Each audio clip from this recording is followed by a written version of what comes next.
नमस्कार, ब्रेकफास्ट समाचार में मैं फिर से आपका स्वागत करता हूं और फिलहाल मैं उपस्थित हूं तिनसुकिया का श्री शिवधाम मंदिर जो है तिनसुकिया का श्री शिवधाम मंदिर के आगे मैं उपस्थित हूं और उपस्थित होने का कारण आज कोई धार्मिक खबर नहीं है। आज का जो खबर है, जो सरकार ने स्टेप लिया है कि आधा लीटर का जो पानी का बोतल है बंद कर देना है पोल्यूशन को ध्यान रखते हुए। लेकिन कैरी बैग जरूर बंद किया गया है। सरकार ने काफ़ी दावा भी किया है कि कैरी बैग बंद कर दिया जा चुका है। लेकिन अब शिवधाम के आगे का दृश्य आपको दिखा लेना चाहूँगा मैं, किस तरह का जो सिर्फ कैरी बैग ही कैरी बैग दिखाई देगा। और ये जो कैरी बैग है, ये जो पॉली बैग है, प्राय आपको इस तरह का कैरी बैग देखने को मिलेगा। सरकार दावा जरूर करता है, जो जिला प्रशासन है दावा जरूर करता है कि कैरी बैग बंद कर दिया गया है। प्रदूषण के खिलाफ सरकार काफ़ी कठोर कदम उठा रहा है। लेकिन आप देख सकते हैं जो पूरा दृश्य है, मैं चारों तरफ का दृश्य आपको दिखा लेने की कोशिश करूँगा, साथ ही अंदर जाऊँगा और अंदर का भी दृश्य मैं आपको दिखाने की कोशिश करूँगा। आप देख सकते हैं जो शिवधाम का जो पूरा दृश्य है, शिवधाम के आगे का जो पूरा दृश्य है, आप देख सकते हैं किस तरह सिर्फ कैरी बैग ही कैरी बैग आपको दिखाई देगा। और जो सरकार के जो दावे किए जा रहे हैं, जो किस तरह कैरी बैग बंद करने के जो दावे किए जा रहे हैं, पूरी तरह जो है यह दावा खोखला साबित हो रहा है। और इसका एक जीता जागता उदाहरण एक बार फिर से कहना चाहूँगा, तिनसुकिया का शिवधाम के आगे का जो दृश्य है, एक बार यह दृश्य देखकर आप आसानी से समझ सकते हैं। एक बार फिर से कहना चाहूँगा कि तिनसुकिया जिला प्रशासन हो या जो असम सरकार भी बार बार कहती है ये है कि जो यह कैरी बैग है, इससे काफ़ी प्रदूषण फैल रहा है, प्रदूषित हो रहा है। मैं दिखा लेना चाहूँगा, कैमरा पर्सन राहुल जो है, राहुल पूरा दृश्य दिखाएंगे। और एक बार फिर से कहना चाहूँगा कि जो तिनसुकिया का जो शिवधाम जो मंदिर है, मंदिर का आगे का दृश्य है और आगे भी मैं जाऊँगा और थोड़ा आगे का दृश्य आपको दिखा लेना चाहूँगा किस तरह का जो दृश्य है। असम सरकार बड़े बड़े दावे ज़रूर कर रहे हैं, लेकिन जो दावा है पूरा खोखला। पंडित जी थोड़ा आगे आएंगे तो अच्छा, एक चीज़ देखा गया है कि असम सरकार ने आधा लीटर का पानी बोतल जो है इस अगस्त महीने से बैन किया है। और सरकार ये भी दावा करता है कि जो कैरी बैग है इससे काफ़ी पोल्यूशन हो रहा है और कैरी बैग बैन कर दिया जा चुका है। लेकिन शिवधाम के चारों तरफ आज हम देख रहे हैं सैकड़ों नहीं हज़ारों की संख्या में यहाँ कैरी बैग फेंकी गई है। तो जो सरकार का जो दावा है कितना खोखला साबित हो रहा है और जो कैरी बैग को लेकर एक्चुअली पब्लिक कितना अवेयर है, आपको लगता है? देखिए, मैं तो सबसे पहले धन्यवाद दे रहा हूँ। आज हमारे यहाँ शिवधाम में सोमवार का दिन चौथा सोमवार था और बहुत ही पारंपरिक रूप से जो है मनाया गया। ऐसे बहुत भीड़ भी था, बोलबम का अत्यधिक भीड़ भी था। सबसे बड़ी समस्या यह है कि देखिए, ये बोलबम का जो है जल लाने की जो व्यवस्था थी वो पहले मिट्टी के बर्तनों में थी या तांबे पीतल के बर्तनों में थी, लेकिन बाद में आधुनिकता के वजह से ये प्लास्टिक में आ गया। अब प्लास्टिक बैन तो है, बैन किया भी जा रहा है, लेकिन मार्केट में कहीं ना कहीं उपलब्ध है तभी लोग लेके आ रहे हैं उसे। तो इस पर थोड़ा ज़्यादा नज़र देने की ज़रूरत है कि प्लास्टिक पूर्ण रूप से बैन हो। और ये वैध नहीं है और किसी भी प्रकार से ये हानिकारक ही है सबके लिए। तो ये तो होना भी चाहिए कि बैन हो और सरकार इस पर जो काम कर रही है अगर तो वो पूर्ण रूप से करे और आगे भी वो करते रहें और बैन करे पूरे मार्केट में भी। तो लोगों को जब प्राप्त ही नहीं होगा तो वो नहीं लेके आएंगे। प्लास्टिक का बोतलों का जो उपयोग हो रहा है, हमें जो ज़्यादातर जो हमने समाचार किया है, कांवड़ यात्रा लगभग समाप्त होने की दिशा में है। और जब कांवड़ की जो यात्रा होती थी तो शायद प्लास्टिक की बोतलें इस तरह इस्तेमाल नहीं की जाती।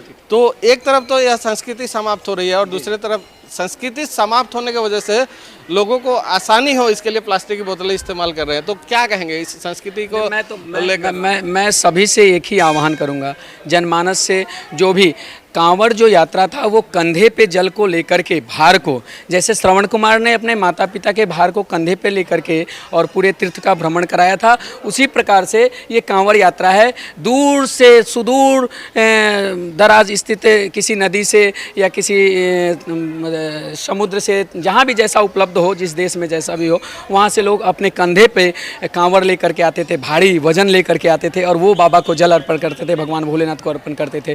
और वो मिट्टी के बर्तन हुआ करते थे, कई बार कच्चे मिट्टियों के बर्तन भी हुआ, पक्के मिट्टियों के भी बर्तन हुआ करते, तांबे पीतल के बर्तन हुआ, लेकिन शुद्धता होती थी। वो परंपरा का निर्वाह हमें करना है, लेकिन इस तरह से नहीं, ये आधुनिकता ला करके उस परंपरा को। और आज आपने जो ये बात बिल्कुल ही स्पष्ट रूप से सही कहा है कि जो कांवर की परंपरा है बिल्कुल समाप्त हो गई है।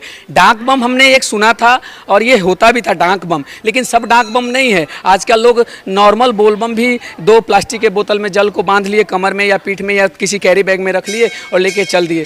तो ये ज़रूर ठीक है कि आप भगवान भोलेनाथ के भक्त हो, सनातन के लेकिन पारंपरिक तरीके से जो है वो नहीं कर रहे हैं, ये ठीक नहीं। तो मैं सारे जनमानस से आह्वान करूंगा जो भी बोल बम आए हैं या फिर भी आने की प्लानिंग में हो या पहले बाद में भी कभी आएंगे, उनसे ये कहूँगा कांवर यात्रा को पुनः शुरू किया जाए।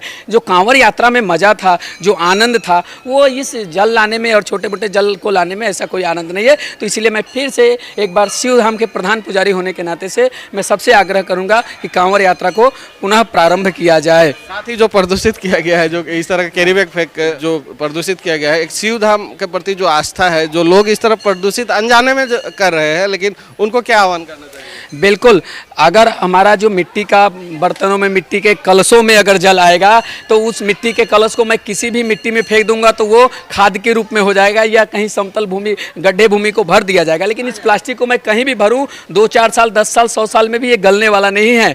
तो इसलिए मैं सबसे यही आग्रह करूंगा कि प्लास्टिक को पूर्णतः जो है आप लोग समाप्त कीजिए। डोंट यूज़ द प्लास्टिक, यही मेरा आह्वान रहेगा सबसे, और सबसे ये प्रार्थना भी रहेगा। आपसे भी जान लेना चाहूँगा, क्या कहेंगे? नहीं, बिल्कुल सही पंडित जी ने हमारे कहे आपको, इस पर बैंड होना चाहिए। और लोगों इस तरह जो प्रदूषित किया जा रहा है, जो पूरा मंदिर का प्रांगण है चारों तरफ जो देखा जा रहा है, जिस तरह कैरी बैग अनजाने में ही सही, लेकिन पूरा प्रदूषित कर दिया गया है। जो तिनसुकिया का शिवधाम है, सफाई आप लोग जरूर करेंगे, लेकिन प्रदूषित करने का तो अधिकार किसी का नहीं है। अगर आस्था रखते हैं तो कम से कम इस तरह का प्रदूषण ना फैलाए, ये तो जरूर आह्वान करना। बिल्कुल पंडित जी ने सही स्पष्ट रूप में आपसे सही कहा और ऐसा होना चाहिए। और क्या बोलते हैं, इसको साफ सुथरा तो ऐसे तो होगा ही। बाकी ये चीज़ ऐसा है कि जल्दी गलता नहीं है, जल्दी गलता नहीं है। कांवर यात्रा को लेकर क्या कहेंगे? कांवर कितना देखा आपने? लगभग 10,000 से ऊपर लोग होंगे, 10,000। लेकिन कांवर कितने लोग लेकर आए थे? नहीं, कांवड़ में तो मैं 10,000 में कितने लोग थे? लगभग 100 भी नहीं होगा हमको, जहाँ तक अनुमान लग रहा है। दुखद बात है, जो पूरी परंपरा समाप्त हो रही है। जी बिल्कुल, धीरे धीरे आप जो है सब डाक बम की तरह दो लुटकी लिए, पीछे में बैंड किए और लेके चल दिए लेकर के। तो धीरे धीरे सब लुप्त होता हुआ जा रहा है। बाकी ऐसा नहीं होना चाहिए। जनमानस की तरफ से सब लोगों को यह है कि अपना जो नियम है उस नियम को पालन करना चाहिए।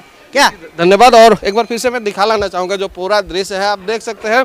आस्था जरूर है, भगवान शिव के प्रति जो आस्था जरूर है, लेकिन इस तरह का प्रदूषण करना अनजाने में ही सही, लेकिन इस तरह का जो बैन कैरी बैग इस्तेमाल करके इस तरह जो शिवधाम के चारों तरफ जो प्रदूषित किया गया है, ये भी काफ़ी दुखद है। और सरकार बड़े बड़े दावे, एक बार फिर से कहना चाहूँगा कि दावे जरूर कर रही है।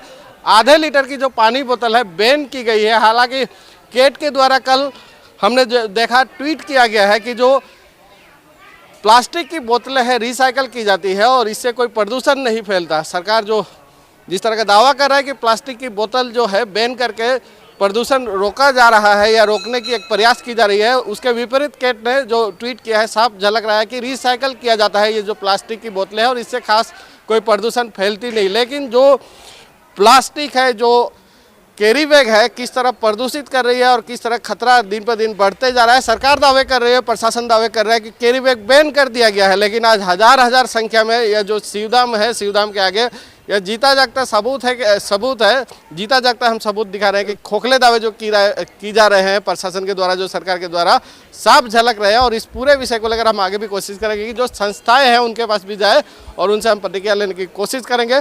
फिलहाल मैं लूँगा विदाई, हमारे साथ बने रहिए, अब देखते रहिए बेगीफा समाचार।